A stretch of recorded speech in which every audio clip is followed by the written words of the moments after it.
is going on?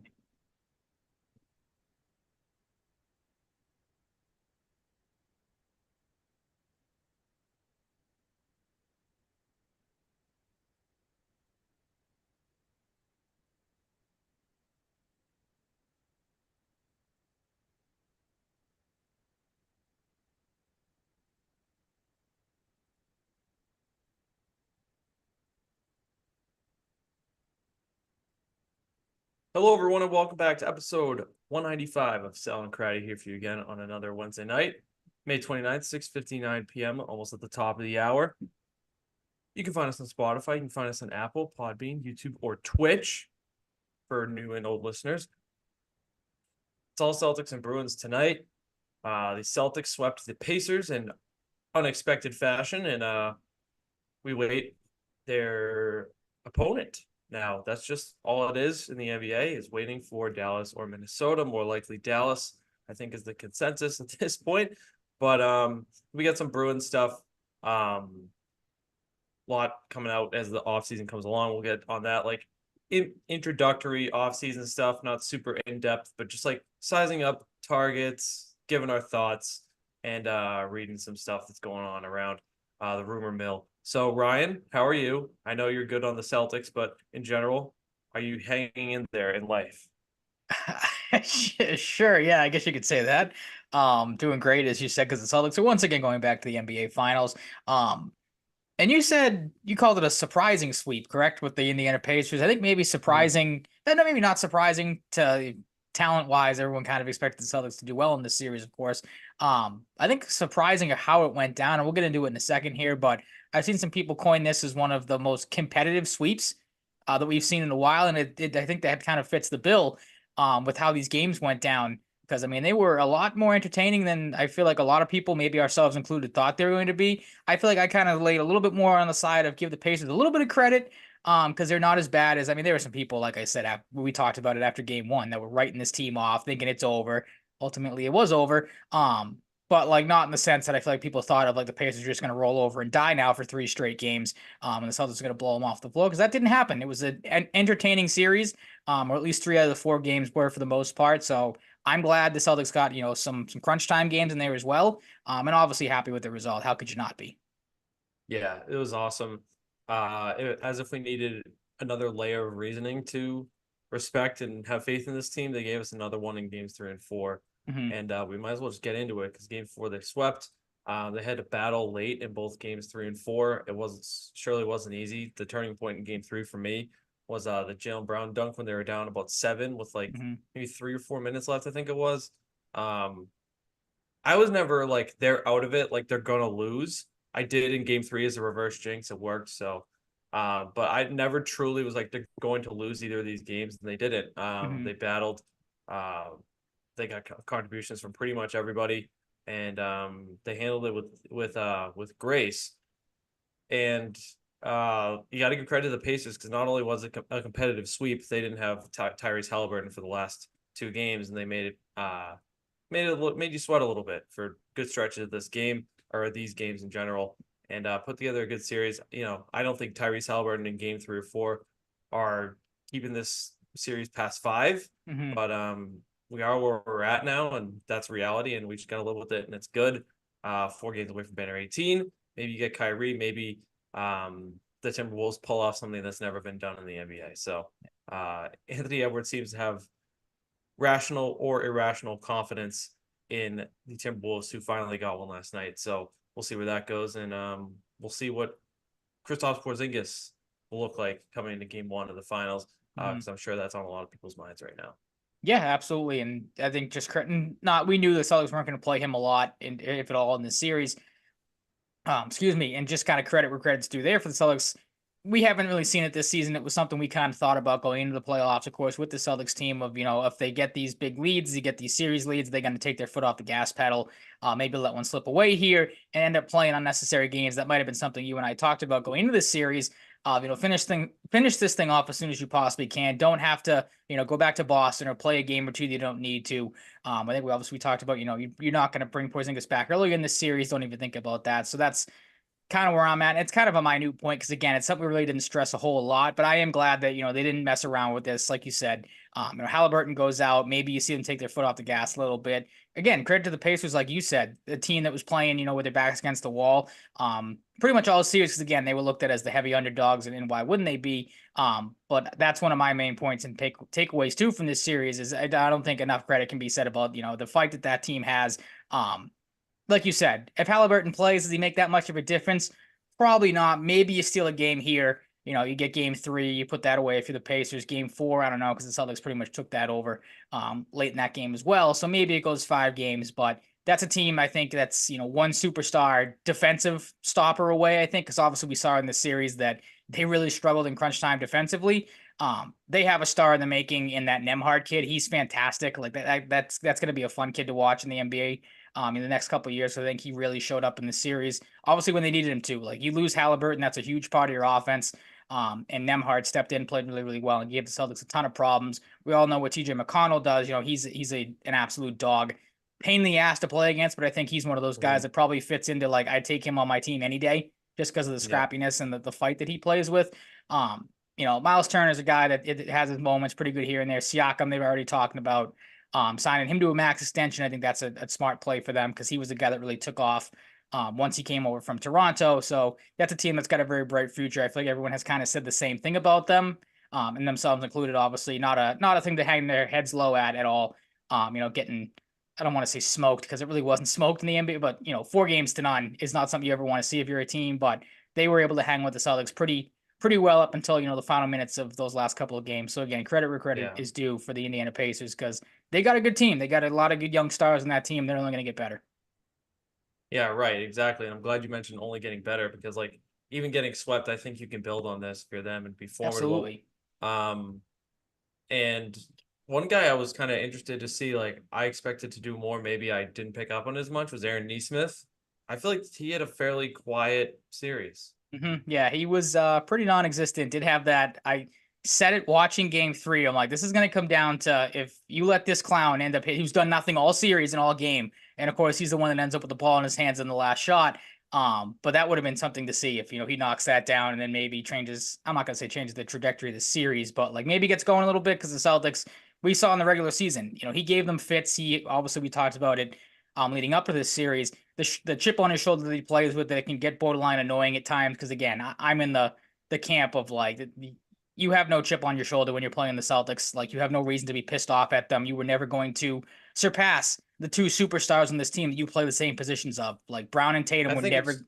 Go ahead. I think it's just as simple as getting traded though. Like, fair, yeah, I guess, but yeah. I don't like. I just it never sat right with me. I'm like, dude, I get it to some degree. You never want to be traded if you're a player, but like.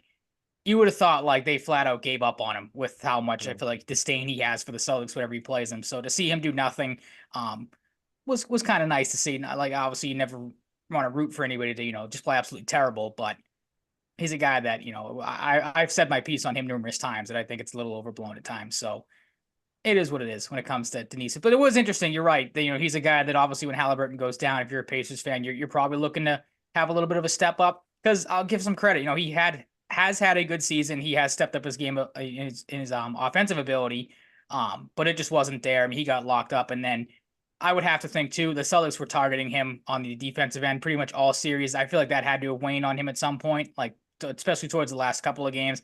Like Brown and Tatum were blowing right by him at points in those last couple. So not a great series for him. I think maybe playing the Celtics kind of got to him a little bit finally after again some big moments here and there against them. Yeah, I mean, as much as the revenge factor could have happened, it is still Aaron Nesmith. He's not this like bona fide guy in the league yet.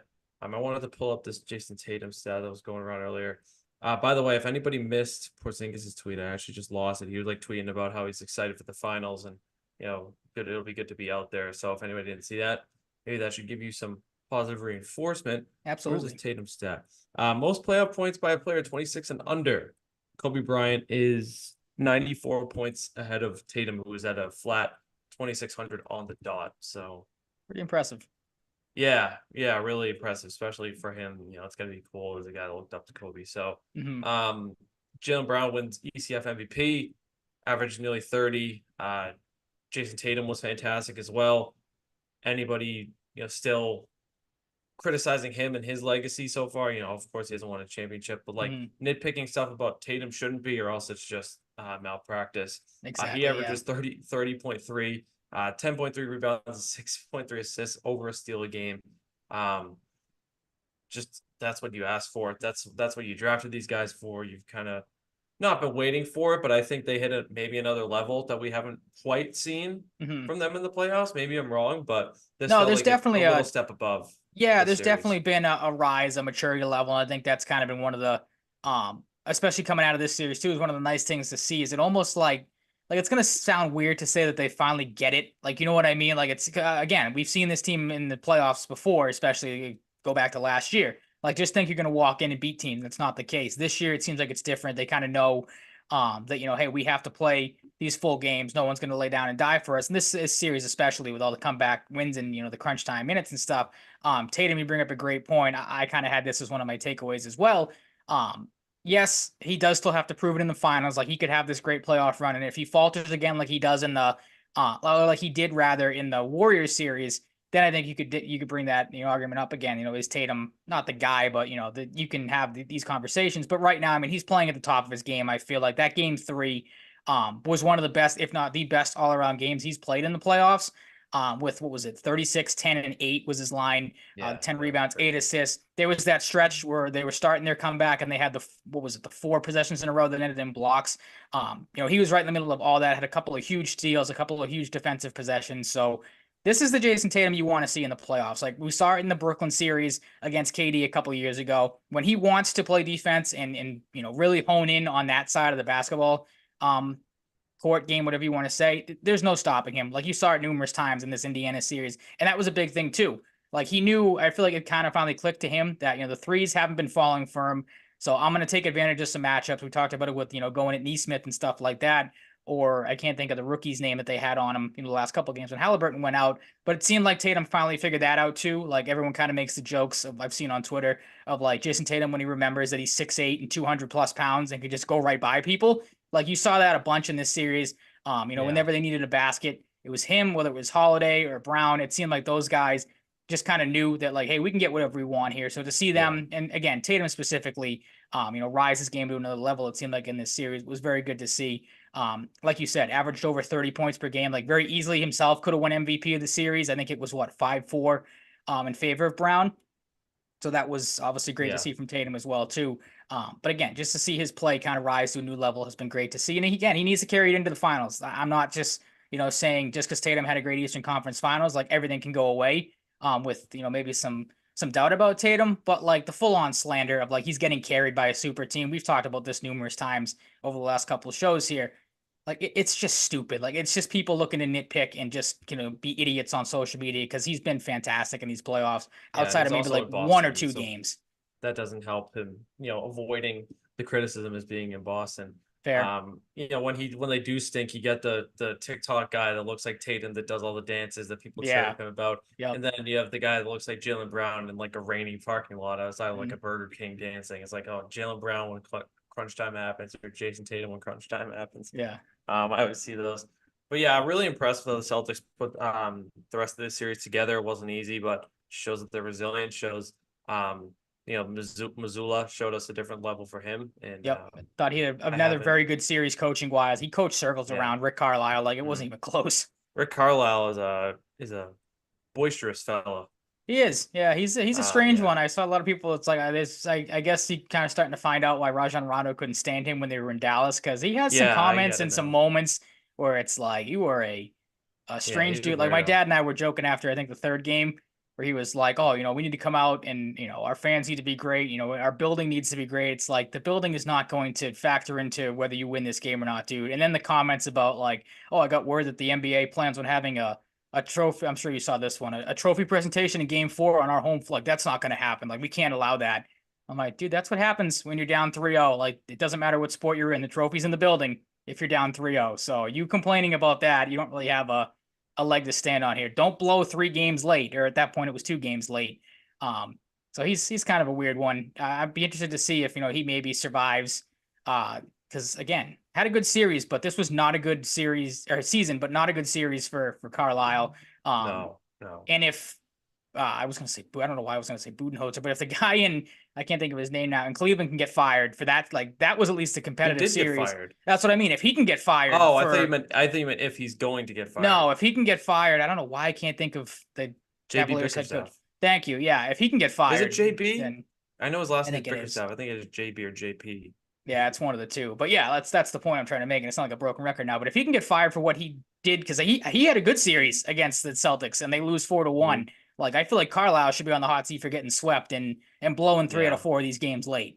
Yeah, he could be on the hot seat. It's definitely a Mhm. possibility, but see how it goes. Porzingis will be back. Porzingis could face one of his old teams if Dallas doesn't historically blow this, not just in basketball history, but in sports history, really. Yep. We are likely looking at a Dallas Mavericks Boston Celtics final with, of course, Kyrie returning to Boston to try and screw them out of a championship, and Luka Doncic looking for his first. Celtics won the season series 2-0. They won 119-110 in Dallas and 138-110 in Boston. To outscore a team like the Mavs by 28 is pretty impressive. So, nothing I have seen or looked into about these teams has me super scared about either of them right now. Do I think they're threats? Sure. But the Celtics have proven enough at 12-2, and um, what I've seen looking at this series as well, that I shouldn't really be too scared of either of them right now. But each of them do have a top flight star. Minnesota, you got Gobert and Towns, McDaniels as well. You got Doncic and Kyrie and the crew in Dallas. So in Dallas first, I'm going Celtics in 5. Uh, I just don't know if they have the horses in Dallas to keep this team at bay. They don't. They will at times, like it just happens. They will. Tell you right now, they don't. They don't have the horses, but they'll they'll They they'll got one neutralize the horse. Celtics every now and again. Luka will go crazy every now and again. Hopefully not too much. That's when you get into trouble. I think the biggest priority is just neutralizing Luka. With Porzingis back, you have lots of options to do so. I think they're going to throw a lot of looks at him trying to make his head spin. Yeah, I got Celtics in 5. I just don't know. It's going to take a lot of like Luka dropping like 55 over 55 PRA a game sometimes, I think, to beat the Celtics. Kyrie is Kyrie. We know what the deal is. Great playmaker, great ball handler. Can be a great shooter as well. So, I think the blueprint is there, and I'd like the Celtics odds of closing this out. In 6 at the very max, and I'm going 5. Yeah, see, I had this conversation with somebody the other day. I wonder if the Celtics, if it ends up, it's probably going to be Dallas. I'm right there with you. So for now, for the sake of it, I'll say if it is Dallas, I wonder if it is kind of, because we've seen them do this in the past of like let the superstar go for 40 plus and limit everybody else. And again, like the couple games against Dallas, I said this, I might have said it on the show. I know I have texted it to you a couple of times. Some of the games I watched for Dallas, I don't know how Luka averages the triple double. I really don't, because I'm not outside of Kyrie, because we know what Kyrie is. There is not really anybody on this Dallas team. Like they have some nice players. Like Lively's okay. PJ Washington, who they got at the trade deadline, is a solid player, but like we didn't even talk about, Drew Holiday, the series he had against the Pacers. I thought very easily could have won MVP as well, or been right up there with Brown. Like the fact that he didn't get a single vote, and it's MVP, it's going to come down to your 2 superstar players most of the time. But I mean, that just goes to say what type of series Drew Holiday had for you. You mentioned it. Brown wins MVP. He's playing at an elite level right now. Derek Yeah, White Derek has kind White. of bounced Yeah, back. Absolutely. Yeah. He had a he had a couple of big quiet shot games. too. Yep. Kind of funny that Derek White, we talked about Yeah. this before. You and I have joked about it. I've joked about it with other friends of like, with all the talent on this team, fourth quarter, got to have it basket. I feel more comfortable with Derek White being that guy than anybody else on this team. And it happened last year against the Heat. To get it to game 7, that tip in, and it happens in this game 4 against the Pacers, that big 3 to send you to the NBA. Obviously not, walk off win for you type of thing, but it ends up being the game winning shot that gets you to the finals. So Derek White's playing at a great level right now. If the Celtics are playing like they are, and again, locking down on defense like we know they can, you mentioned it, you get Porzingis back, and what would be, we always joke about, revenge game, a revenge series for Porzingis, who hasn't played in almost a month now, I'd have to assume, with I don't know what the timeline is. You got to think he's going to be hungry coming back, especially if it's Dallas, who, obviously didn't work out with him there. I'm with you, Celtics in 5. I don't see it with this Dallas team. Outside of Luka, outside of Kyrie, who had an atrocious night last night, pretty much, I I don't want to say lost that game for him because a lot went wrong in that game. But there were moments where, turning the ball over, not taking smart shots. We've seen him do that against the Celtics before. They know how to neutralize Kyrie.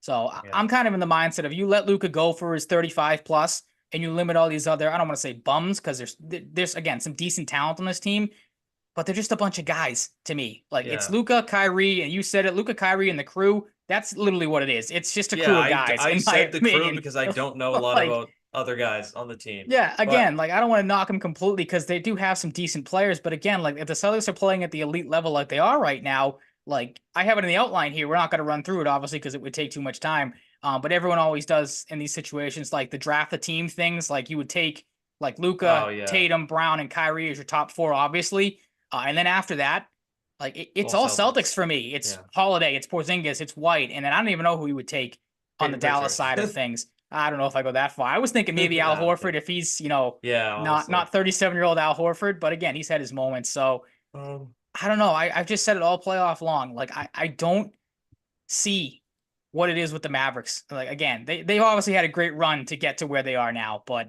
it's mainly Luka. Like, and if you lock him up, he's banged up. They said it on the broadcast numerous times last night.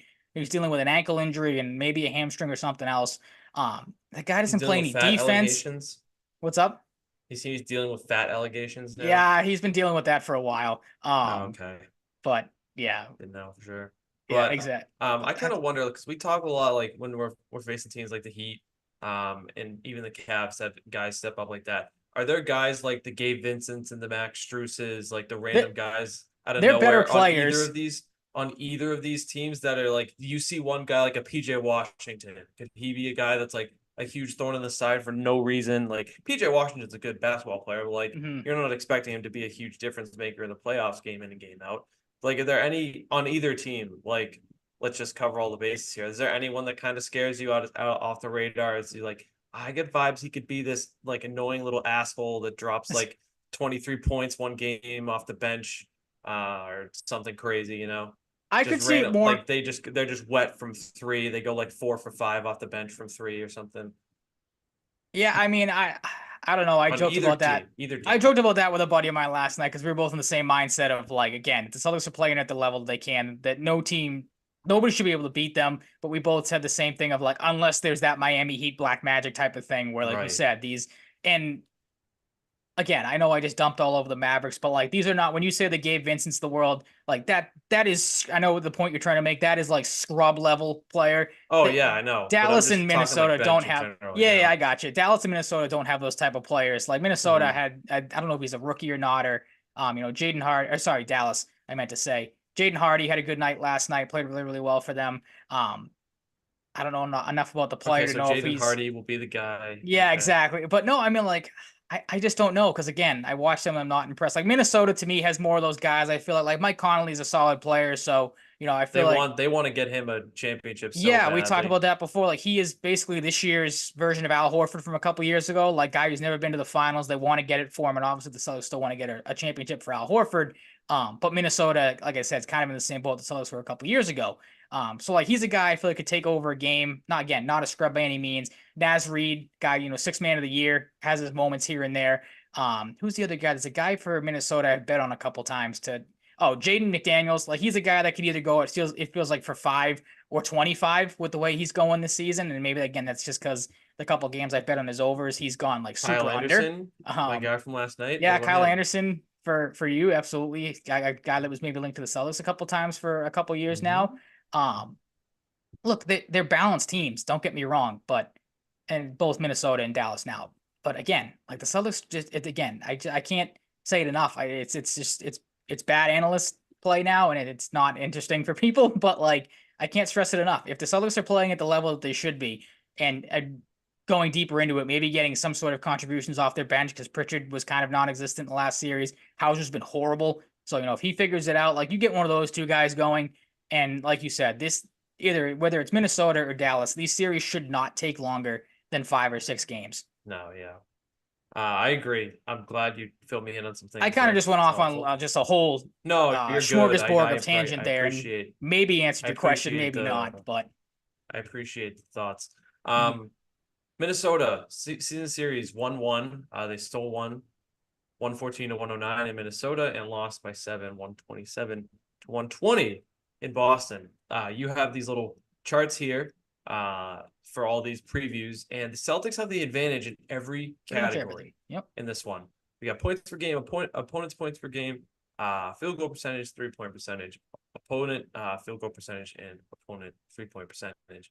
The Celtics have the advantage in everything, but you can't ignore a guy like Anthony Edwards. I think they got Absolutely. better, Yeah. better depth. Karl-Anthony Towns can be awesome, isn't always awesome. More Rudy so than Gobert not. can be pretty good. Jaden McDaniels, they love him there, and they want to get Mike Conley a championship. Other than that, that is my knowledge about the Minnesota Timberwolves. The big thing is obviously Ant. He can be a sicko mode type player in the playoffs. He's shown so far at times. But this is a guy that talks a big game. Whether he does it kind of tongue in cheek or not, you can kind of silence him here. Yep. Maybe humble him. I don't know. That kid's got enough charisma to the point where I don't know if he can be humbled, and that'll be good or bad in his NBA future. I'm not saying like I have ill will towards the guy. I'm just saying it is what it is. Like Yeah, absolutely. I get you. he's very public about his cockiness or Yep. confidence, however you want to look at it, which I respect. Like he doesn't hold Absolutely. back. Yeah, for sure. And he's a face of the league. He came out of is Georgia like an unconventional school to be an NBA star? I guess For so. basketball, I would feel like, yeah. But he's confident. He wants to win that first championship as a #1 guy, #1 pick. So I get it, and he's got a good crew around him. I think part of the thing back in the mind too. I don't know how they felt going into the year. I feel like a lot of people wouldn't have expected the Timberwolves to be even competing in the Eastern Conference Oh Finals, God, maybe. no, nope. So they got a little chip on their shoulder, and if they do come back, and make history, they're going to be playing with an extra chip on their shoulder. Does that mean they'll beat the Celtics? I don't think so. But, it should scare you a little bit more about this team in that event, but it's very unlikely. This all could be for nothing, as we're probably playing the Mavericks in the finals, but I'm going Celtics in 5 as well. Just too much to like about the Celtics group. I think, like Minnesota has a better group overall, but it still doesn't do enough for them to pose a tremendous threat to the Celtics, especially seeing what a team like the Mavericks, who don't have as much support around their stars, are doing to them right now. But we have seen, of course, this is a while ago now, we did see the Timberwolves dismantle the Suns and then beat the Thunder. So, or no, wait, who the Timberwolves beat before? The Mavericks beat the Thunder, right? Mavericks knocked off the Thunder. The Timberwolves went through Phoenix and Denver. Denver, yeah. I mean, yeah, so that's another reason. I don't know, I forgot about Denver. Like, this is a team that can shock you because they beat the defending champs, who a lot of people thought could beat the Celtics, and they swept the Suns, who have Kevin Durant, Devin Booker, and Bradley Beal. So we're probably not gonna have to worry about that finals matchup, but it is what it is. You got to give them some respect, but I don't think it gets past 5. Just is what it is. If it does, it'd be one hell of an accomplishment, and I'm with you. I'm not scared. Don't get me wrong. I'm not scared of anybody at this point because, again, I just think the Celtics have reached that level finally where they're just are in fuck you mode, and there's nothing is going to deter them from what they want to do.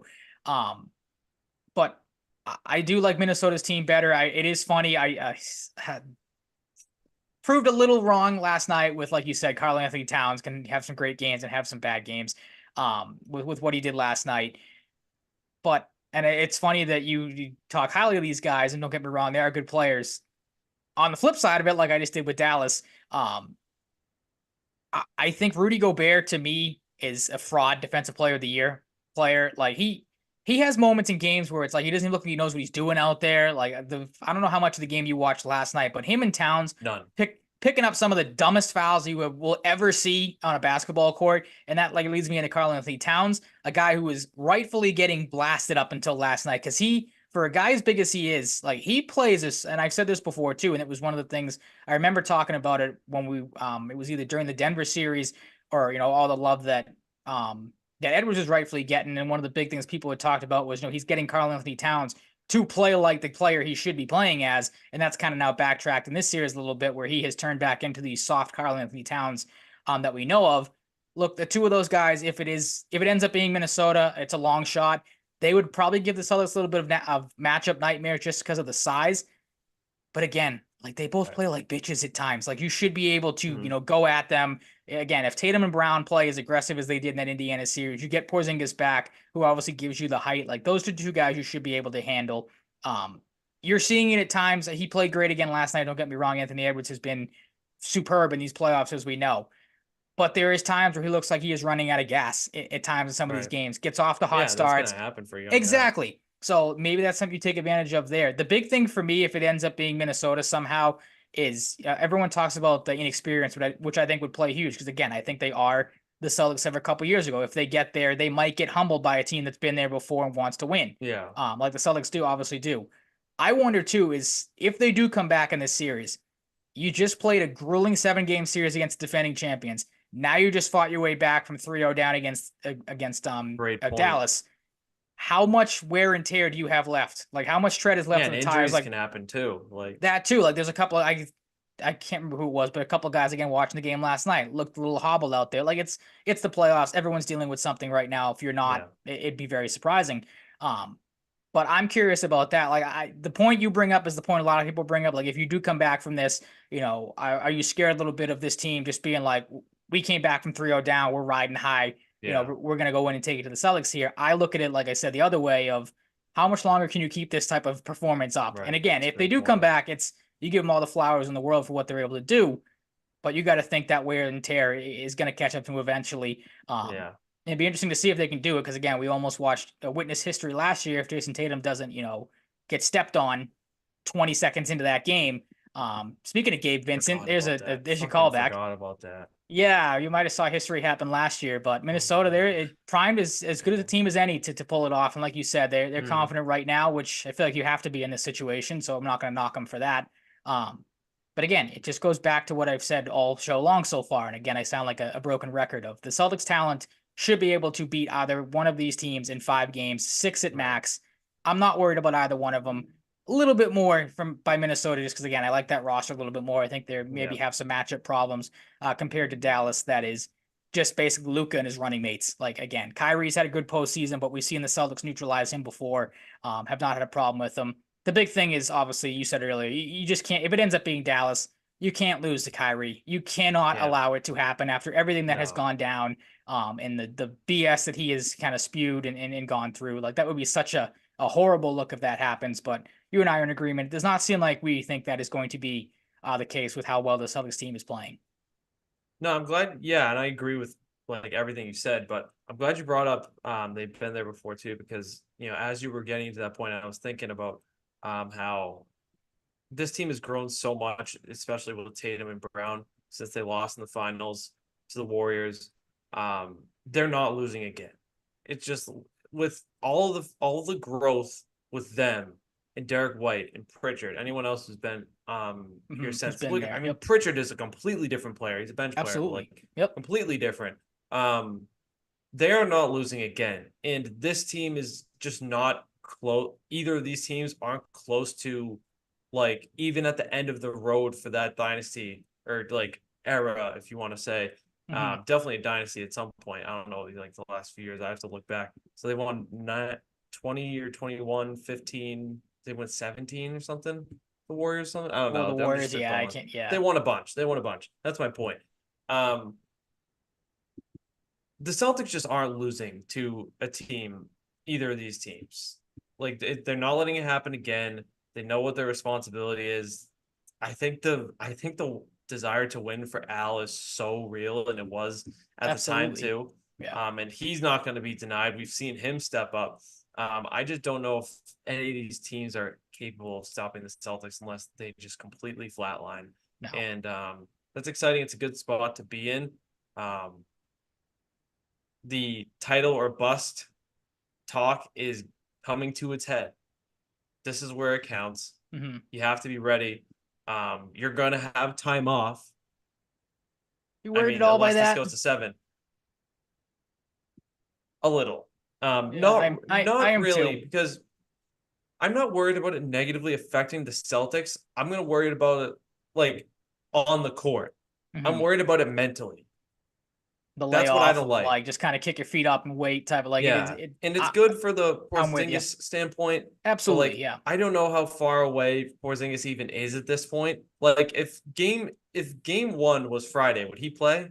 Problem. Maybe. Like I mean, they were talking about playing him in so game 4 if need yeah, be in exactly. So Indiana. like So that's part of the thing. Like they won't do it, but I kind of wish if they won in game, if Dallas won in 5, that they push it up a couple days. But you have to align that with NHL yeah, schedule. absolutely. Any, Yep. I don't think national baseball will get in the way. Like any other big programming, um, there's a lot of logistics too. I don't know if you could do something like that so close to those upcoming dates. Maybe you'd Mhm. have to do that in advance, um, more time. So in advance, but I don't know that it comes down to this team growing so much. They lost to an amazing Warriors team towards the end of their prime days.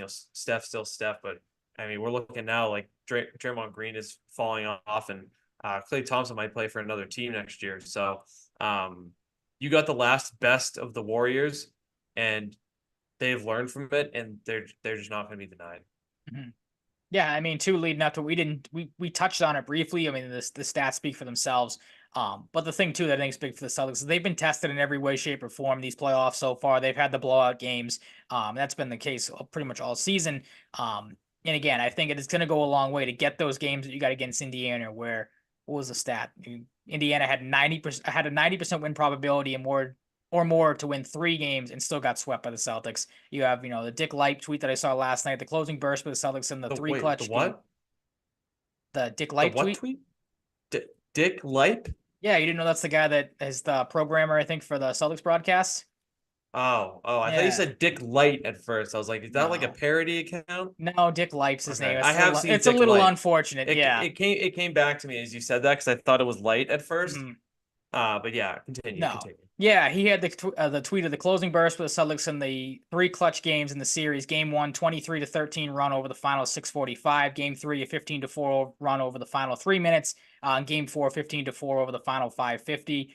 Jeff Goodman on Twitter had this tweet as well, talking about the Pacers game. Said Indiana Pacers just got swept after leading late in 3 or 4 games. Game 1, Pacers up 117, 114 with the ball and 9 seconds left.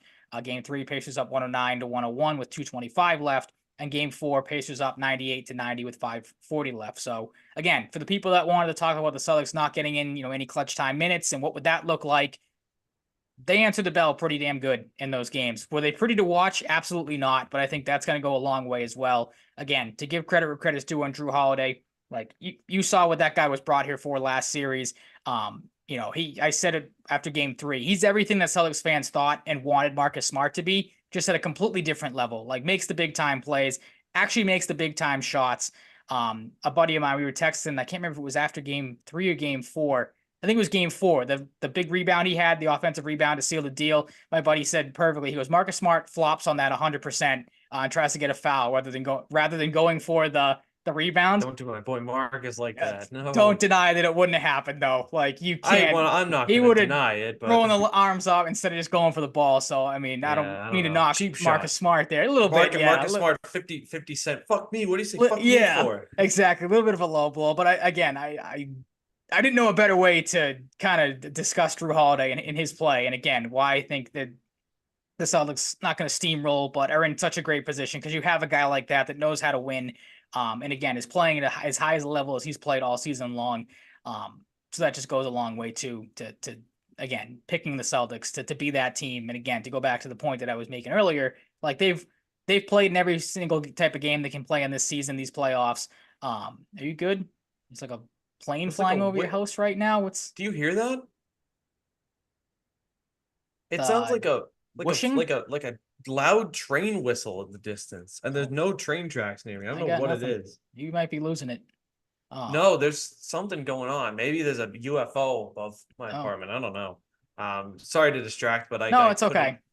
I don't know what that The is. the look was very confusing. I didn't know what was going on. But yeah, just the point to finish that point and that thought. They've played in one pretty much every situation that they can these playoffs so far. They've been in close games, they've been in blowouts. They know what it takes at this point. Like just do the damn thing and finish this off. Like, Yeah, you got to do it. yeah, Is what it absolutely. is, man. Well, that's where we're at.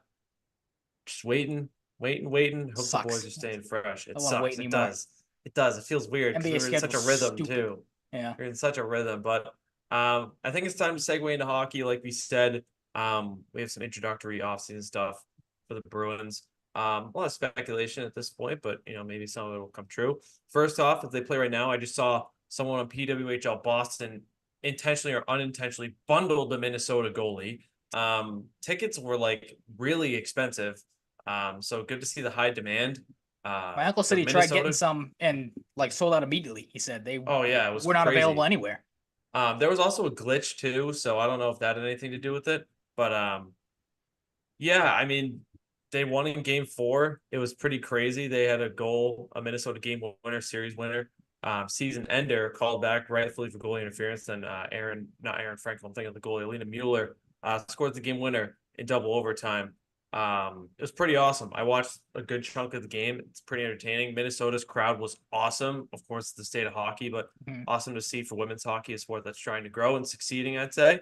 So we'll see how the Boston crowd sticks up tonight in Saugus. I don't know how many Minnesota people are there, but honestly, it's because it's Minnesota. There could be a lot of Minnesota fans out Probably there. travel pretty well. Um, Yeah. and Lowell, but good luck to them. It's pretty awesome. It's a big deal. The Boston Pride won a couple championships, one or two when we were in college. So we'll see if Mhm. Boston's most successful team essentially in the last few years can win another one with in the new league. So start the league off the right way with Boston winning a title. So good luck to them. I'm excited. I got the game off to the side. And yeah, there we go. I saw Marshawn Swayman and Coyle giving them best of luck. So Nice. good to see the hockey community here rising up for them because it's been a fun series. I've caught chunks of the last few games for the most part. So Ryan, let's ask us ourselves and the listeners some questions as the off season gets going, and Okay. we can let these marinate. First, it starts on the prospect side. Um, Fabian Lysell, excellent season, like we've talked about. After he got called out in or a little after Christmas, responded well, changed up his game. Right as the regular season was ending, around probably a month before the end, he takes a bad shoulder injury. I didn't see him until like game 3 of the playoffs. Don't even really know what he did there. Overall, I've said my piece on him. I like the fact that he responded. There are, reasons to believe, and, people that know his camp, that he wants the chance. He's wanted it for a while, and he thinks his best opportunity to show him what he's capable of is a shot in Boston. And Ty Anderson made a good point on Sports Up Underground. We're going to talk a lot about Ty today because he made some good points in the show. Is that going to resonate with the Bruins? Are the Bruins going to be ready to give him that shot if he earns it? Or is he going to be leveraged in a deal to upgrade your scoring? We'll see what happens. But are you in the camp? I'm like not as strongly in it after hearing Ty's thoughts. I thought he made some good points. I would trade him in the right deal, but unless you add like a lot of forward depth or like make Mhm. some significant adds, you get a guy like Marty Nietzsche, or you add a big name like Stamkos or Marchessault or anyone else.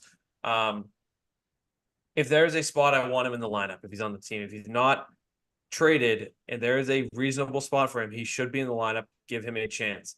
Of course, if he crushes it after what he did in the second half of last season and they still don't feel like he's earned it, that's a problem. And Yeah. I Exactly. will hear them out. But it kind of makes me wonder at the same time, if he showed you all this after getting called out last year, has a great camp, and he still doesn't make the team, why did you keep him? Yeah. It's So, gonna lead to some definite questions. because he got hurt late last year, but I imagine with his uptick in AHL production overall, he's been pretty good in his career down there when he's been healthy. He's probably a decently valuable asset. So, are you in the camp of like keep Lysell and plant him on the third line and see what happens, no matter what? Because I'm Mhm. kind of in that camp. I've kind of been in that camp for a while. Like I said, if he's in the group and he has a good camp and he doesn't make the roster, like why did you draft the kid in the first round? Yeah. Exactly. What's Um, what's going on here? like, or are you just like at this point with this whole discussion, are you like, okay, maybe I'm a little skeptical. Maybe if the right deal comes across and it can get them an impact player or an impact player in a pick, like a good draft pick, are you in the camp of you'd rather just I wouldn't hate that. Like I kind of Yeah, echo the same thing that you said. Like it's the right deal, absolutely. But I mean, the Bruins, as much as the Bruins have been knocked for not having a decent prospect core these last couple of years, or for quite a while now, it feels like I should say. You did see some of these young guys finally click last year. Beecher had some great minutes throughout the season. Poitras before he got hurt obviously was a very nice mm, surprise. Lauco here and there had some moments as well. So there have been guys. Um, I wouldn't hate, like you said, put him on the third line, give him a chance, because obviously you saw something when you drafted this kid in the first round. You have to, see what the return on investment is at some point. So why not give him the chance out of the gate, especially, if maybe you strike out on a couple of deals here and there this offseason. Now, obviously, we don't know because, nothing has happened yet, and it's yeah, not going to for a while, of course. Um, I wouldn't hate giving him a chance again. You saw some of these young guys pop last year. I think if maybe you right. give him the same opportunity, why would you think he wouldn't be able to, especially like you said with the production he had towards the end of last season? Yeah, maybe it's a physical like makeup thing too. Hmm. If you look, I believe it might have been on Behind the Bee or just like a individual like training video. He went like psycho training last summer. A lot of times with PJ Axelson back in Sweden. He wants it.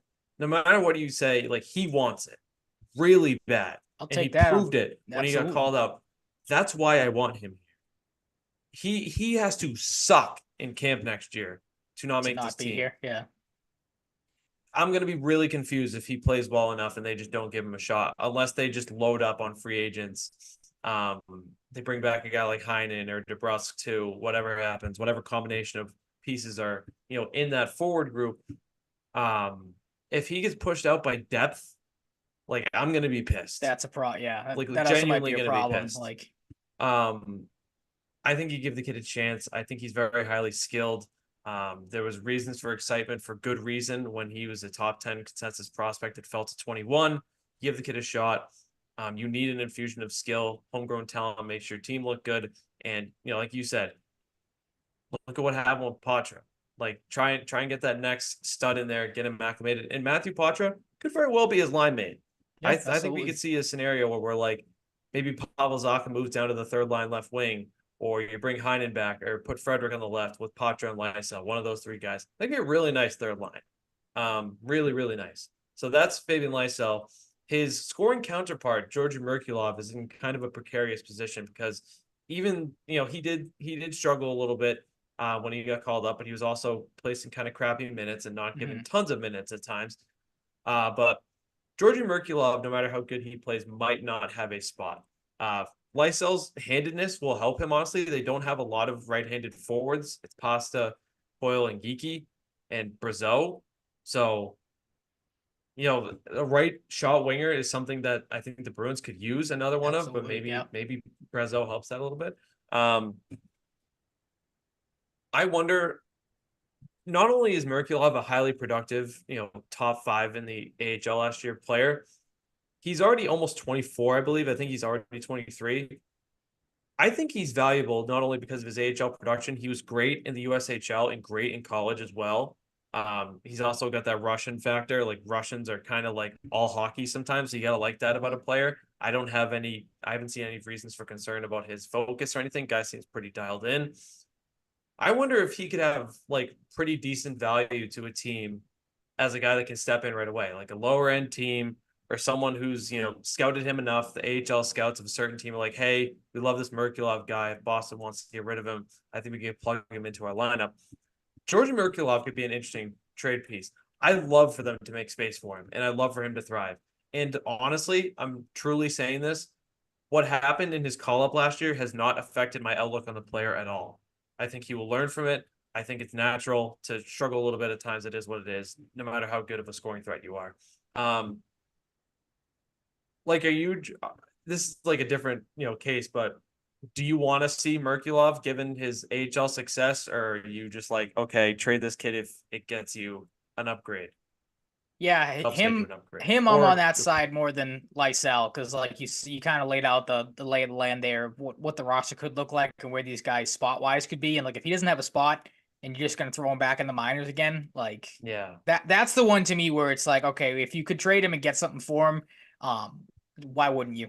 Like, Yeah, I especially if you're think not gonna have a spot for him. Like, I'm with you. I'm not gonna hold because he was what on the fourth line last year a couple times when he yeah, got he didn't called up, play wasn't much. he? So He yeah, he got didn't get very it. little third line leeway. Yeah, he didn't get it for like you said as a goal scorer. Is he? Is like that's nothing because the fourth line obviously isn't what it used to be in hockey, but still, it's not your big power. You think of Yeah.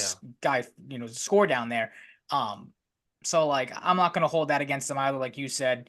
But again, he's more on the side of like if you can get something for him, and especially if he's not gonna have a spot on this team next year, you do a deal. You get maybe something you can actually use instead of a guy that maybe he makes the roster, like you said, maybe a spot opens up, um, or Yeah. whatnot. These are guys that have power play upside too. And we saw a team that needs power play assets. I'm not saying they're going to play immediately if they make the team, but I would love a scenario where Merkulov makes the team. I think his status hinges on. I don't think Patrick Maroon is keeping ice time from any of them if they sign him, but he'll be True. on the Yeah. roster. Will Heinen stay or will he get a payday somewhere else? Um, Will DeBrusque stay? That just affects things in the wing a little bit. Will Frederick play center? Will Zaka play center? Will Gigi play center? There are things they can move around.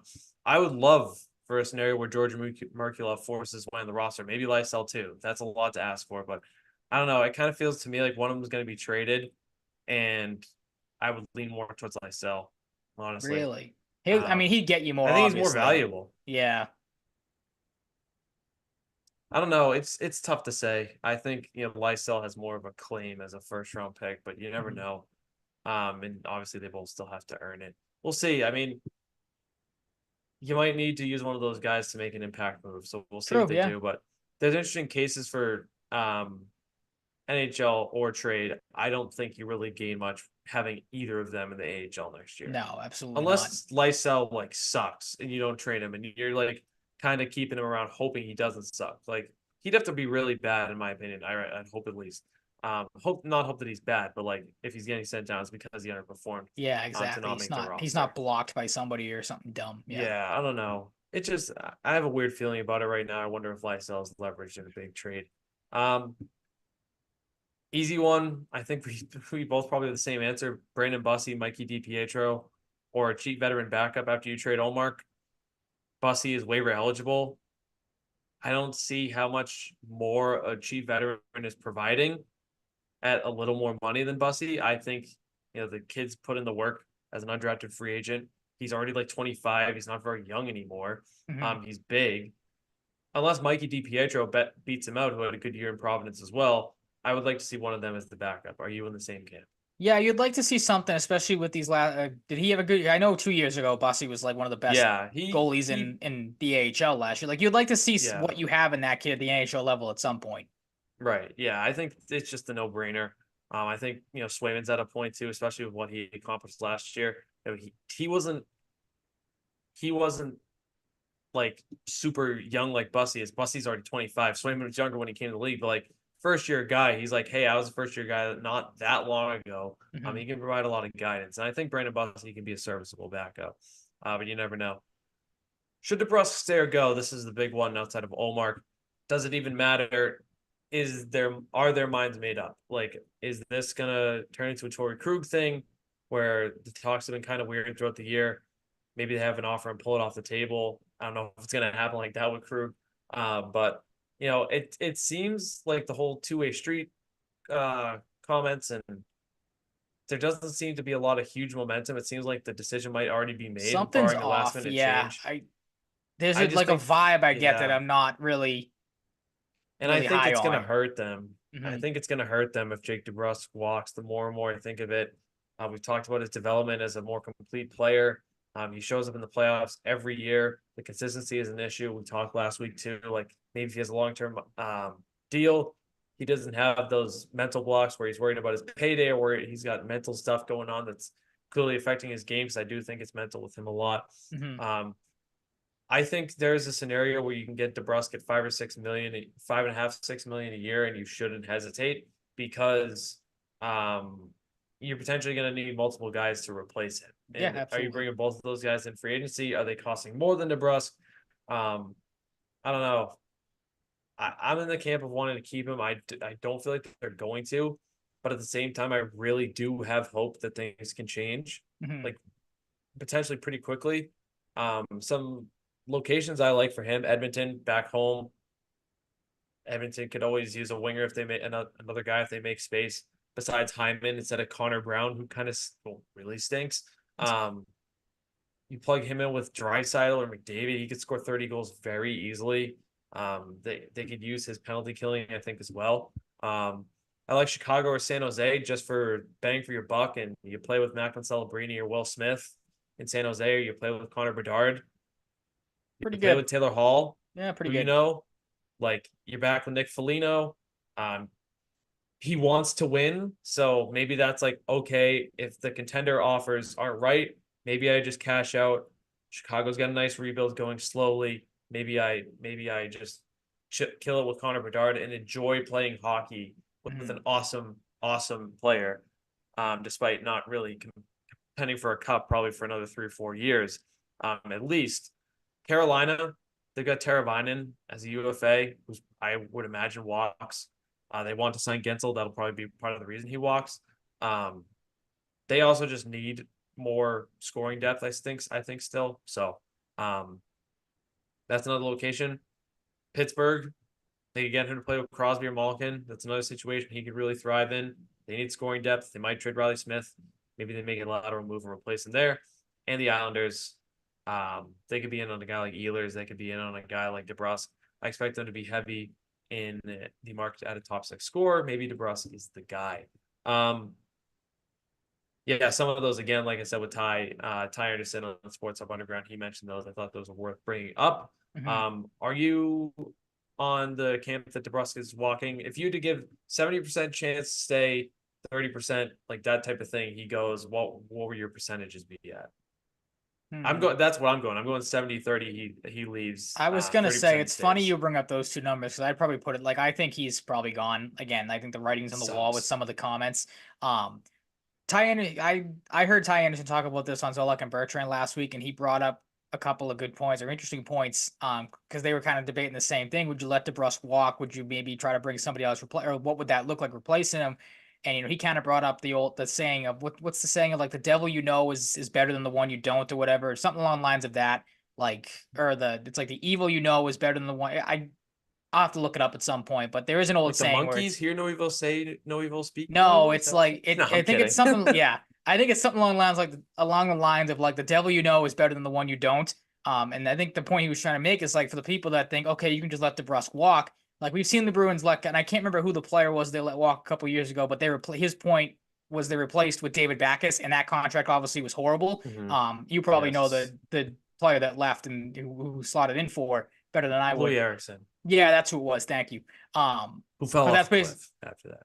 yes, he did. But that was kind of what he said. It's like you let him walk, then thinking like, okay, we can just replace him, and then you bring in David Backes, and that doesn't work. So like his point was the Bruins have not had the best track record of doing that type of deal where DeBrusque walks and you bring Yeah, somebody else in, and that's kind of why he was like, it'd probably be better to, even though like you said, he is as streaky gets. If you can bring DeBrusque back, wouldn't be the worst thing on the planet as we know.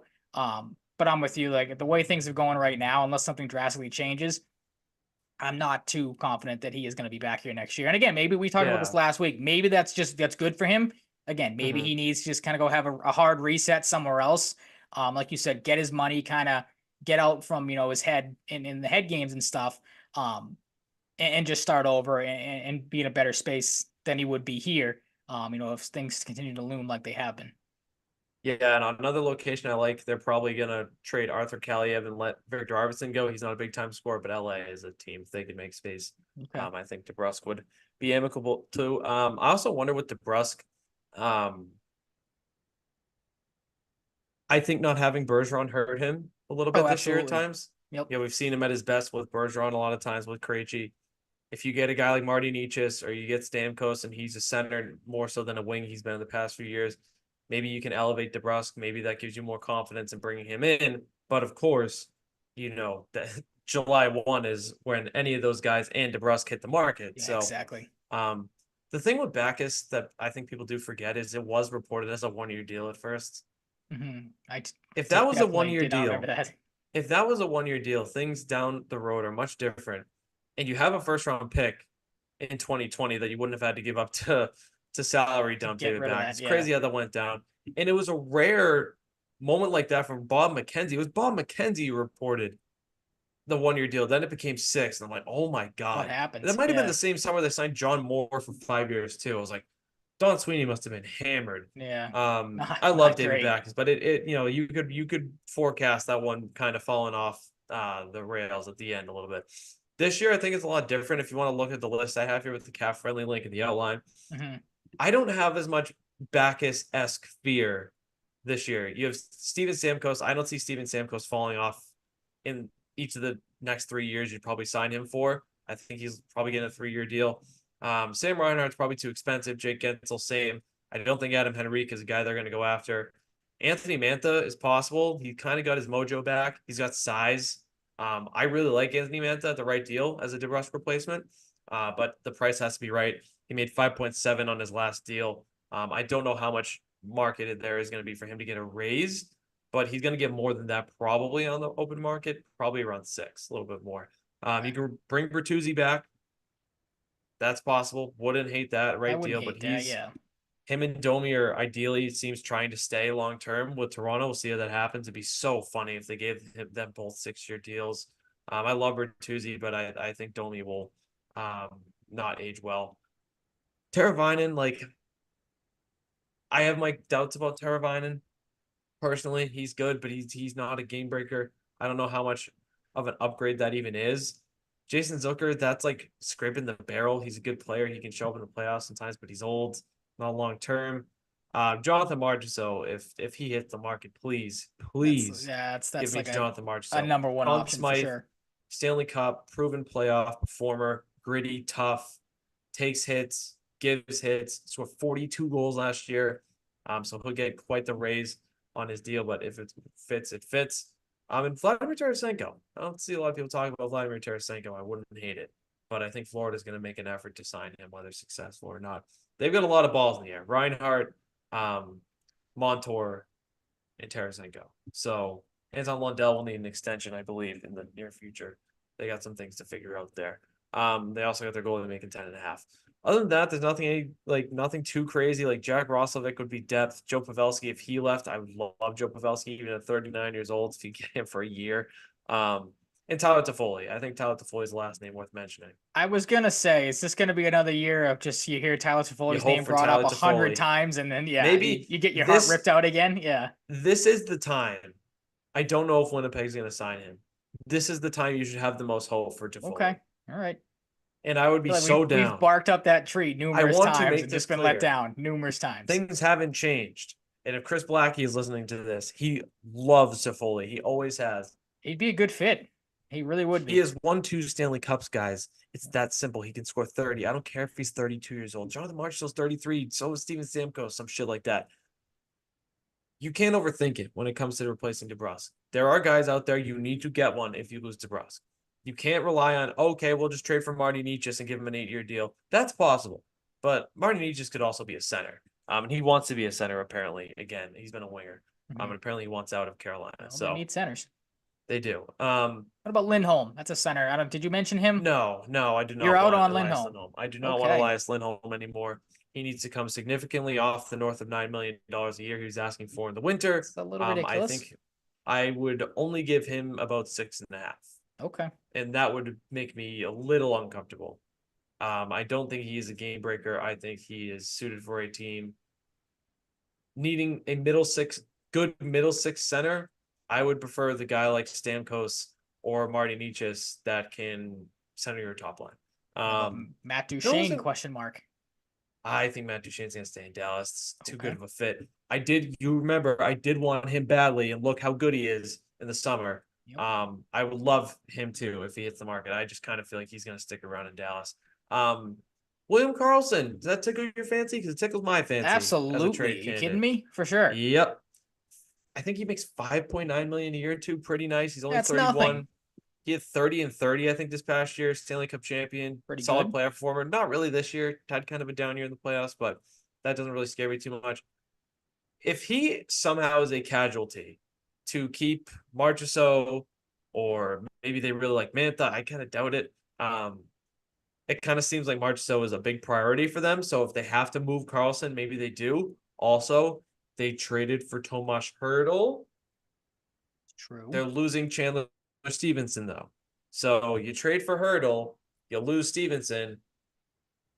Maybe you want to keep William Karlsson, but I would think maybe so. Yeah. he is the most appealing guy to get rid of to make space for Marchessault. So it's possible. I don't know if they will trade him, but sign me the fuck up for William Karlsson. Yeah, that's one I might come off That my. is a Lysell I'd like spot. to. That is Yeah, a I was spot where just gonna say Lysell would be that. on the move. Yeah, for sure. Yep. So And opens up a they spot for wouldn't Merkulov. they wouldn't be able to make it work probably. But we saw that the Aiden Hill experiment didn't work again. Logan Thompson didn't work again. Ooh, Could Vegas, maybe in a 3-team deal, land Linus Olmark in this deal? that would be I a don't think Robin Lehner's ever wild going to play trade. hockey again. They could probably put him on long-term IR or buy him out. I don't know what the deal is with him. I doubt it, but I'm throwing it out there that Vegas has made things work before. I'm just saying. They got freaking Tomas Hertl at the deadline. Long-term IR is a bitch, but okay. William Karlsson. I don't want to get too flustered because I would freak out if they got William Karlsson. That would be amazing. For all the people that would say too that you can't trade a goalie for a top end player or something like that, or like Yeah. a I goal don't that know. wouldn't I'm get you a just lot throwing it back in out return. there. That'd be I'm not wild. saying it will happen, but there'd have to be pieces that probably have to be a 3-team deal. It wouldn't just be Olmark and Karlsson, like a picker prospect involved. Gotcha. On Olmark, I think my stance didn't change. I think we're approaching a breakup. I like Carolina. Needs to happen. That's been thrown around a lot. I like Edmonton. If Edmonton underachieves and really wants to make a power move to upgrade over Stuart Skinner, Olmark also did mention in the past that Edmonton was on his list of teams he'd be interested in before. I don't remember if this was probably around free agency time, so maybe he still has interest. They've obviously improved since the time he was a free agent. New Jersey. I know for a fact talked to Sweeney a lot at the deadline. Ottawa apparently has interest. I don't know if you saw the screenshot I tweeted out, but this was pretty wacky. I don't know how true this is because it might just be this one league executive that believes this. From Ty's article today, it says a league executive said Thursday he believes the Senators will likely have to offer defenseman Jacob Chikrin along with a first-round pick and another selection to acquire Omar. That is bonkers. That'd be insane. Because yeah. you could operate under the assumption that Chikrin would be a 1-year thing for the Bruins, and maybe it's a rental for rental swap eventually down the road. Actually, Omar might have 2 years left. Anywho, No, I think he's only got one, doesn't he? He said his comment. Yeah, he does have he 1 said he was year. here for 1 more year. Yeah. I always mixed that up. I think even a rental Chikrin and a first for Olmark is enough. I would be okay with that. Absolutely. I think you can get a lot for Linus Olmark, but some people I think are expecting them to get like a first and a great prospect, which I don't know how likely that is. Oh, I thought maybe you were if gonna it's say a 2025 first. I thought you were gonna say In fix this all their sense, problems and their needs. Get like a center, a draft pick, a defenseman. Yeah, go really crazy. Get like fucking who's like a great. Damn, they really don't have a ton of great prospects. You could get your own pick back in this scenario. Ooh. Get pick 25. So we'll see if that happens. Olmark wants to compete for a cup though. Canada, does he want to play in Canada when he didn't want to play in LA? I kind of doubt it. I bet he would block that one. Just saying. LA, if he changes his mind, I don't think he will. But I think LA will ask again. Can't hurt. And Colorado, another team, if they want to make a power move. Georgiev reeled it together after a disastrous game 1 of the playoffs this year. But he was out disastered by Connor Hellebuck in that first round. That's right. I just made up a word. I do like that though. I think out disastered. Yeah. So like think of a scenario. Like maybe they shop around Georgiev. Maybe they give up pick 24 for Olmark. Okay. We've seen Colorado give up picks before. If they really want to win another cup, I think Olmark absolutely gives you a better chance than Georgiev. And we'll see. That's just one, mainly because they have a pick in the back half of the first round and maybe they want to go all in. I don't know how much they feel the need to get a goalie, but I'm throwing it out there. Everyone's talking about Marty Necas, rightfully so. But let's talk about Nikolai Ehlers, because I love Nikolai Ehlers. I think he's the most underrated winger in the NHL. I think he is fantastic. He only makes $6 million a year for the next 2 years.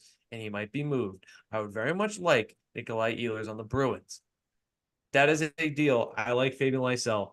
If Fabian Lysell has to go and other pieces, get Nikolai Ehlers here. I want him. I think he's great. I think he drives play from the wing. I think he's a great shooter. I think he's got great hands. He's a power play asset. I don't see a lot to dislike about Nikolai Ehlers. And I would like him here. But I'm not holding my breath. Okay. All right. Well, you kind of bummed me out there on that last part, but Well, I'll you take him you too. can don't be a I can sheep. I can Form see your own where opinion. no, it's fine. He's not at the level of Toffoli of I feel like I said every year they seems like they come together, but I feel like he's pretty close. I feel like we've talked about Ehlers He's in there. before. Yeah. I will Yeah, say definitely wouldn't I hate it. just looked it up to confirm. 14 points and a -9 in 37 playoff games. Ouch. Yeah. That would not go over well here with the media. Yeah, no, but With how much everyone likes to spend on plus minus. yeah, so last year 25 goals, 36 assists plus 27, 38 points in 45 games the year before -2, 55 points plus 18 the year before, 46 and 47 the year before plus 15, and 58 and 71 the year before that, plus 14. His best seasons were 2016-17 and 2017-18 when he had 64 and 60 points respectively. So this is a 60-point guy if he's insulated correctly, put in the right situations, give him power play one time. But I don't know. I don't know. I'm kind of leaning more towards unless, you know, Carolina is the best fit for Ullmark. You can make the Necash thing work. Part of me kind of thinks they're going to hope to add in free agency, though, if they're adding a scorer. Mm-hmm. That's just where my mind's at. But there are tons of guys out there potentially. Tanner Jeannot could be available. I'm all set on Tanner Jeannot. I think the Lightning are trying to get some assets back because they gave up like 5 draft picks for them, and now he might be a cap squeeze out. He's a great playoff style player. He just hasn't found his footing there really. But I think there's belief that he will regain his footing from his time in Nashville if he goes to another team. But that's a guy to watch out for. Could Arthur Kaliev, as I mentioned, and Oliver Wahlstrom be options? Oliver Wahlstrom, even as a BC guy, I am all set. I think he's pretty one-dimensional, and I don't think he's very tough. Arthur Kaliev is kind of one-dimensional, but I like him as a player more, and I think he got really buried by his coach. Like they did not give him much of a chance to redeem himself. I felt like he has always been a fantastic goal scorer, even back as a prospect. I would really like him, and it might be the right price. I don't know if he's going to cost a lot, but that's just a name to throw in there. I don't think the Bruins will go super hard after him, but maybe if Omar changes his mind about LA, he wants to play for a cup contender, maybe he comes back in that deal. Just say. Capo Caco was on the daily faceoff trade bait list. I do not want Capo Caco. I think he is trending more and more towards a bust. I don't think he plays with like any aggression anytime I watch the Rangers, or not enough sometimes. I think Alexis Lafreniere, his top draft pick counterpart, has finally developed that part of his game and become a playoff monster for them, living up to his #1 pick status. Willing to get to the tough areas. Capo Caco's a pussy to me, and I do not want him. I think Okay, it's fair straight enough. up. I think he's a pussy. I think he could play better in a change of scenery. I don't know though. I think he might be a second overall bust. Riley Smith, potential reunion, also on the trade bait list. Also was close to being traded apparently at the deadline. $5 million. Wonder if Pittsburgh will retain a little bit. Maybe if it has to, be that way, they would. Andrew Mangiapane would be cool with that. Very cool with that. I'm a big fan of Mangiapane. Or Trevor Zegras. Maybe Trevor Zegras is the center they end up going after. There was some speculation during the year. I am not huge on trading for Trevor Zegras because I do think they will still ask for a ton. No, maybe not a ton. Trevor Zegras is superbly skilled. Trevor Zegras is the #1 guy in the league to me that is going to try and do something skilled or talk shit to the wrong guy and get hurt. I don't want a guy like that on the team. I think he has bad cockiness, and I don't want that. It's tremendously skilled. Vision like you read about. You look back at some of his World Junior highlights, so you see, draft season highlights, why he was drafted so high. He's a fucking wizard with the puck. He is inconsistent, and I think I don't like his cockiness.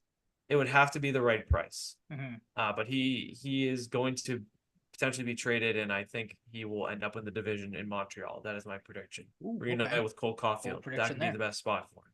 Him and Cole Caulfield are crazy good together. Do any of those names stick out, Ryan? Or Riley Smith. have you looked at the list, the Daily Faceoff one, and see any other names potentially? Riley Smith's an interesting one because I feel like that one maybe wouldn't cost a whole lot. I might be wrong there, I but think like he's safe too. He's a yeah, safe exactly. I was just gonna bet say for like that you kind 40 of know points what you have in probably. him. Like he wouldn't be the worst. Like Won a DeBrusque cup? replacement question mark. Won a Like cup? that wouldn't be the worst possible thing if you go that route. But I mean, there's just so Yeah. you said it earlier and you ran through the list. I mean, I feel like this year maybe more so than a couple years in prior years maybe. Like you should be throwing money at guys before you decide to maybe start trading off some pieces here and there because I feel like there's a decent amount of names that could fill some holes on the free agent market. Like obviously trades are interesting and fun to keep track of and everything, but like I feel like the smart play for the Bruins, unless you're making it like some sort of like you said a Carlson type of deal, which might be a fantasy like you said. Free agencies is the way I would attack things first, and then see if maybe you can Mhm. pluck some of these guys here and there. No, I just connected the dots on. I don't know if this would happen in a Riley Smith trade, but I wonder if Pittsburgh is a team that could be interested in one Georgi Merkulov. Well, maybe. They like skill players. They like finesse players. I think that's an identity of theirs. Of course, you have other guys like Brian Rust too. Jake Gensel even play with some snarl in the corners, but they do prioritize skill. They're not the deepest team at this point. True. Um, they're gonna probably ship off guys. I think Matt Nieto's recovering from surgery. He's a fourth liner. Lars Eller's, I think, an expiring free agent. Nola Chari. Replace him with Georgi Merkulov. Give a hungry guy a chance to play on a team with Sidney Crosby. I don't know. Maybe that's a team Don Sweeney should call if he feels like Georgi Merkulov is a trade asset and might not make the team. So that's a little trade talk, a little free agency talk to get the ball rolling. David Pastrnak, Pavel Zacha, and Martin Necas, potential future teammate, Maybe. won gold at the World Championships. Do people know this? I wonder. The United States have not won a gold medal in that tournament in 92 years. 92? Is that what you just said? Affirm. That's insane I know. and pathetic. Yes. Like that. That's Um, awful. that is a thing. I saw that on Twitter. 92 That is, years. Oh my god. yeah. The hell Also you been another doing name, for 92 years? another name I forgot to throw out there, Morgan Frost. I do like Morgan Frost. Wonder if Philly could trade him. They don't seem to have, Hold on. How a long's the ton of tournament a been big around role for for? him. I don't know. I don't know. Like 95 years? Like I they don't have know. one since the Jesus. That's awful. Yeah. But Morgan Frost out there, yeah, they haven't won in a while. But That's putting it lightly. yeah, that's pretty crazy. But shout out to them. All the videos and everything were crazy, smoking cigars, It drinking was out of cool the to see cup. Pasternak. Yeah, drinking out of the cup. I Pastrnak saw like that one. literally flinging all the beer into the crowd. Yeah. He's got his daughter up there with the headphones, of course. Don't want to Mhm. blast her eardrums, and his fiance. Very cool. That building too, dude. Like that means so much to That was countries cool to like see. Absolutely. Czech and Latvia. Like they don't have as much of a chance in the World Juniors. Well, World Juniors more so these days. They're becoming a contender, but Mhm. like it's so cool for them to be there. Switzerland too. It was a heartbreaker. Pasternak gives you a glimpse. If you set things up right next year, you can get him back in that spot. The celebration was awesome. The crowd was fucking bananas. It was amazing. It was amazing. It was in Prague. Like that's hockey paradise. I can't imagine what it'd been like to be in there for that game. So shout out to the Czechs. Absolutely awesome moment. Awesome moment for Pasta. Maybe gives him that, taste of winning a championship. Kind of thinking He's the like, same okay thing. now. That might help him a little bit there for the people that want to say he's not a big time performer in the playoffs. Like, And let's remind the people, David Pastrnak had 110 points this year without Patrice Bergeron or David Krejci and Charlie Coyle, pretty Morgan good. Geeky, People Pavel Zacha. people would tell you he Didn't stinks, but had like one power play goal or something after June or January. Imagine if he could have scored more, but like I said, like watch the games. They didn't really get him in that spot as much, whether that was coaching or whether they weren't letting him. I think he could have had a lot more if things were done a little better. But mhm. shout out to them. That was awesome. It wasn't awesome as a BC fan seeing Will Smith sign with the San Jose Sharks. It pained me. I knew it was coming. I thought they were going to run it back one more time with the stud incoming class. He was going to go for redemption, but the kid's just too good. Apparently not good enough to be in the Hobie hat trick as the best player in the country. Good, but like, you know, um, I think the draft lottery, them winning, kind of stamped it a little bit. He's like, okay, me and Macklin are both going to go in. He can play wing, he can play center. I think you run that 1-2 punch into the ground and get it for 15 years if you can.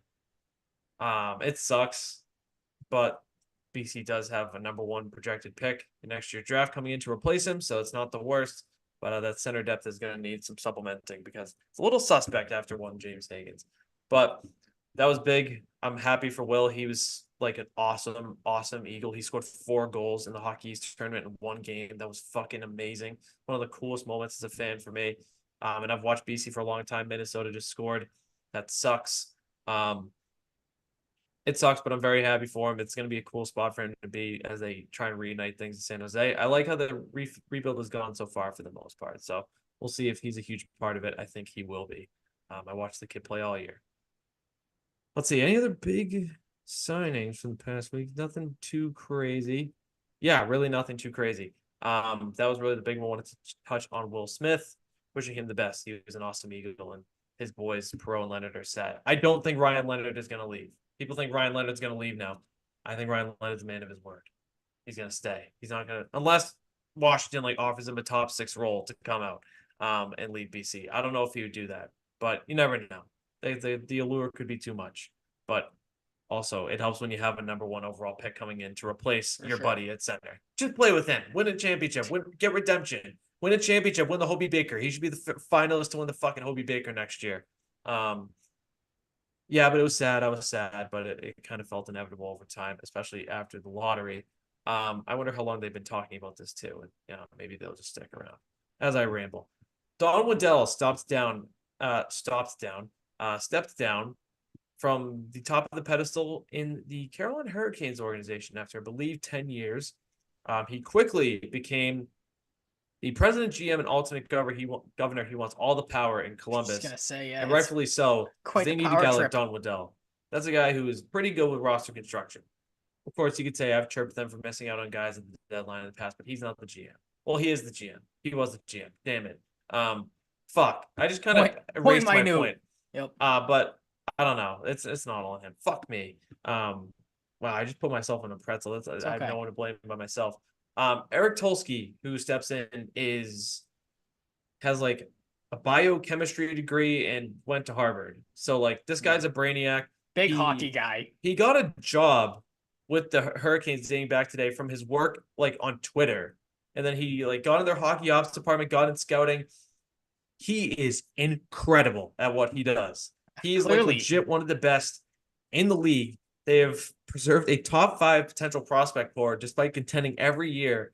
They find all these random Russian players in the draft that always be like, oh, who's this random guy in the 6th round? And he becomes this stud. They'll probably draft more this year. Yeah. I'm very intrigued to see what Eric Tulsky does in Carolina because I think the guy's a Brady. Maybe his first move of business will be trading for Linus Ullmark. Maybe he'll convince Marty Necas to stay and they'll give him number 1 center, which I don't think will happen because Sebastian Aho exists. Mm-hmm. But yeah, that was interesting. That was really interesting. Don Waddell. Columbus needs work a lot. Something nucleus-wise is wrong with that team, and there's already speculation that he could decide to move on from Pascal Vincent, which I think would be a smart choice because I don't think Pascal Vincent proved he was a very capable coach this year, despite not having the best roster. I would hire a different coach. But we'll see what Don Waddell does because Columbus needs some relevancy. Like this is a poverty franchise right now. They are. They were in the playoffs a few years ago. Don't matter. Like, don't matter unless you win a cup, unless you're a team like that going for your first. So yeah, that'll be interesting to follow. He's obviously got his work cut out for him, first free agency and first draft coming up.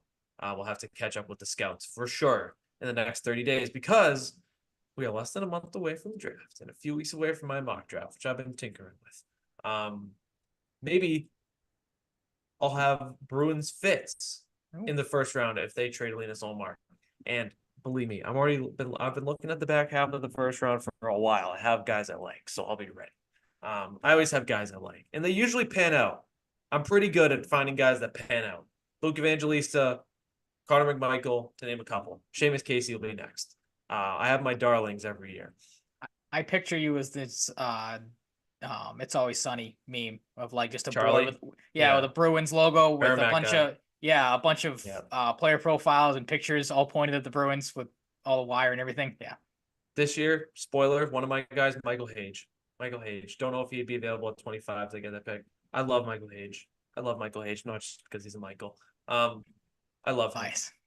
He's awesome. He's awesome. And he's going to Michigan next year, and they're going to be stacked. Any closing thoughts, Ryan? No, I mean, just because briefly touch on Stanley Cup playoffs. What have you seen so far? I mean, I feel like the Florida New York series has gone pretty much as we expected it to, outside of maybe the 3 straight overtime games. That's been a back and forth series, and then I don't want to say Edmonton's pulling in Edmonton like we've seen them do in the playoffs before, but it's not Oh, looking yes. looking great for them against Dallas so far. I think we both picked Dallas to win that series anyway. So maybe it's going Yeah, according thank to you for the plan for reminder. us, but like Classic Edmonton me, I has, forgot. kind of had their moments. It was at the top of the outline. Want to start with Bruins stuff, but yeah, we'll see how Edmonton can step up tonight. I still like their odds winning the series. My cash out on my stars bet is at about $73. So if they win, that goes up. But that series, I hope it goes 7 just for entertainment value. I've been pretty good so far. Darnell Nurse is the subject of conversation right now. He is like a -12 and has like 2 points in the playoffs and a rough game 3. Pretty bad. Makes $9.5 million a year for a while. It's not cutting it in the slightest. Tremendously entertaining series. They got Rope Hintz back. That's huge for them. Dallas is primed to win this, but you never know with Connor McDavid and crew on the other side.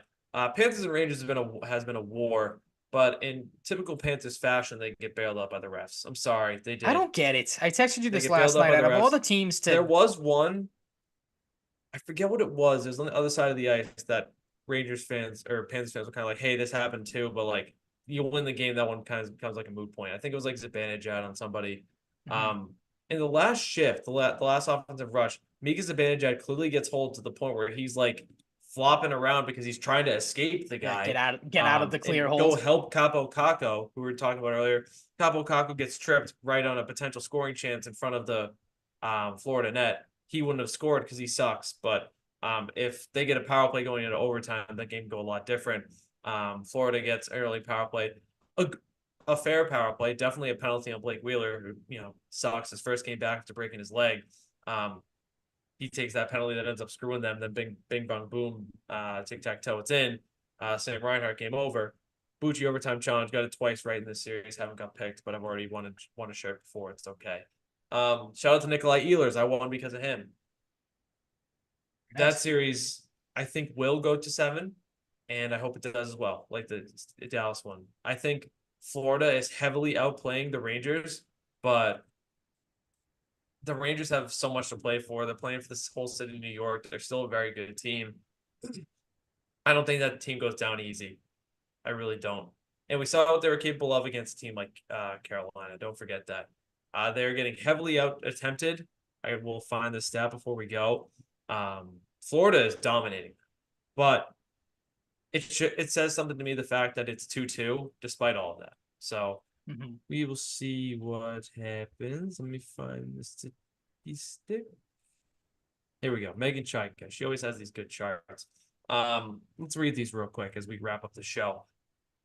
If it wants to load. All right, you ready for this? Gotcha. Total 199 to 84. Shots on net. This is Florida first, Rangers second. 76 to 39. Off the cycle play. Any cycle play. 152 to 62 in shots. Or like attempts. I think it's attempts. Off the rush, 47 to 22 Panthers. From the slot, 68 to 37 Panthers. Scoring chances, 40 to 20, literally doubled for the Panthers. And expected goals, which is just like high danger quality shots that could lead to goals, essentially. 7.69 to 3.88. So sounds like the Bruins series. If the fucking Rangers are withstanding this, this is for games 3 and 4. This isn't the whole series. I like their odds to take this the distance. They can find a way. I think their offense is better than they're showing. I think Mika Zibanejad needs to wake up Chris Kreider a little bit. I think they can. Maybe Capo Caco. Maybe we'll reverse jinx it. And Shesterkin is perfectly capable. So I like the Rangers to keep this interesting. But right now, I feel like we're looking at a Panthers and Stars final. Really? Yes. After all that you just said about the Rangers, you still I picking the do, but I Panthers. didn't say I think they're going to win. I think they Fair. can keep it It's competitive. true. I You did think not this could tip your hand. eventually just like this could get to game 7 and the Rangers will score. Panthers will score one of their classic early overtime goals to end it in overtime in game 7 or score with like a minute 3 seconds off the stick of like Nico Mikkola. Don't you dare Like, speak that into existence. oh, I hope not. I How hope dare I'm you. very wrong. But it's just what it feels like. Game 4 tonight in about 12 minutes, but knowing the NHL, probably like 27 Yeah, minutes good at luck like with that. 55. Basketball's So gotten the same at way. least It's a it's not joke. 9:40. At least it's not 9:40. Fair. That is gonna wrap it up for episode 195. We are 5 away from 200. Thank you for listening. You can find us on Apple Podcasts and Spotify. You can rate and review. You can like and subscribe on YouTube and Twitch. You can get us on Podbean if you use that. You can probably plug in the RSS feed if you find it on any podcast apps of your choice. Follow us on Twitter at Mike_Cratty, at Ryan_Salvaggio, and the show at Sal and Cratty Pod. They'll have more content from me as we get close to the draft and free agency in hockey. So if you've been eagerly waiting for that on TikTok, you can follow us if you don't already. Just throw Salvaggio and Cratty into the search bar. You should be able to find us there easily. Don't know of any other Salvaggio and Crattys that exist. So we'll see what happens. We'll see who the Celtics play. We'll see a whole lot more. Patriots offseason will go on. Sox, maybe we'll have some stuff to talk about them next week, but not this week. Stay tuned next week. Stay safe, stay healthy, be nice to people, all that good stuff. Enjoy the weather if you're in a place that permits it and isn't cold all year or rainy. But we'll see you next week. Peace out.